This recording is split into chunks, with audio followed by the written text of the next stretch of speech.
Hello everyone. So today I'm going to show you how to make a winter landscape painting using some unusual materials. So we have cardboard, a newspaper, we also have paintbrushes and a fork and a paint scraper, and then we have some paint as well.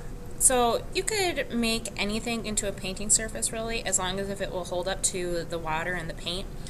You could do this on painting paper. I just wanted a different kind of texture, so what I'm going to do is I'm going to take my Elmer's glue bottle and open it, peel the crusties around the edge, make sure it's breathing. Can you hear it? Now I'm just going to, on my cardboard, just going to add some glue. Now I'm using the cardboard so that my newspaper will have something to hold on to, because if I just paint on this, then it's going to fall apart pretty quickly and it won't be able to be hung up. It'll get wrinkly. So I'm just going to glue it onto this piece of cardboard. So I'm just going to line up the corners, press it down, and then what I can do, hopefully Madden won't show up on my picture.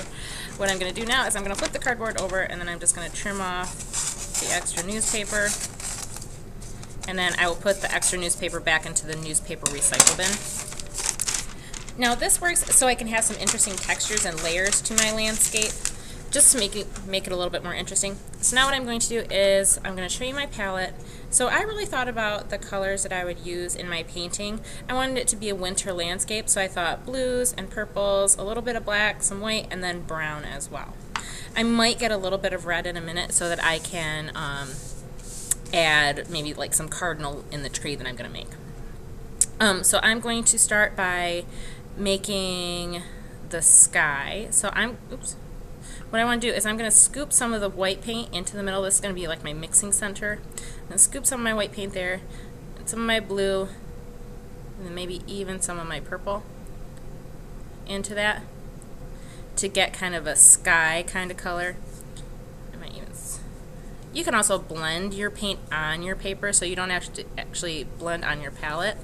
If I just see that maybe I want to add a little bit more blue to what I'm seeing, then I can do that.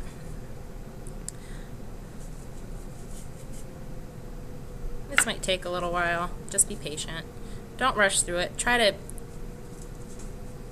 paint lightly so that your newspaper doesn't rip. Now what I'm going to do is I'm going to go over with my snowy hills. Kind of get that in there. I might even add just a little bit of blue in there, just to add some value to the white, so you can see your space a little bit better. I don't want to use black because then my snow is going to turn gray and it's going to look dirty almost. So I'm going to use blues because the snow is white, so it might even reflect some of the colors in the sky. So as I get closer to the snow, I might just add a little bit more darker colors to it to add contrast so that I can see where the marks of the hills are at.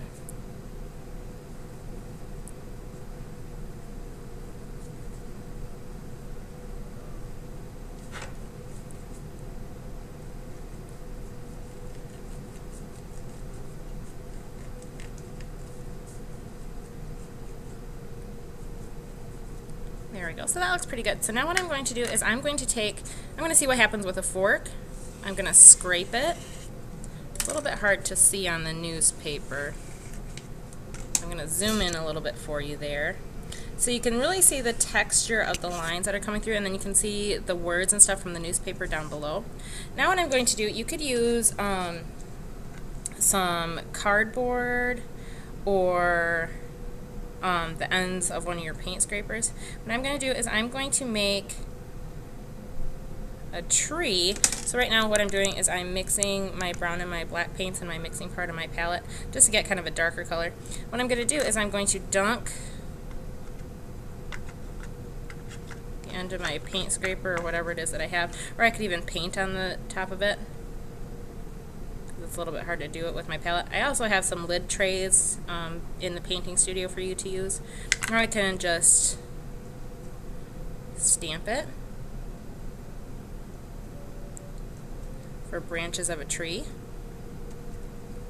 I can paint a little bit more on it.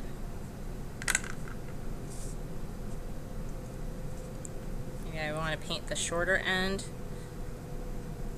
to get shorter branches, get a variety of branches and lines. You don't want them all super long, or else it's not going to look like a realistic tree.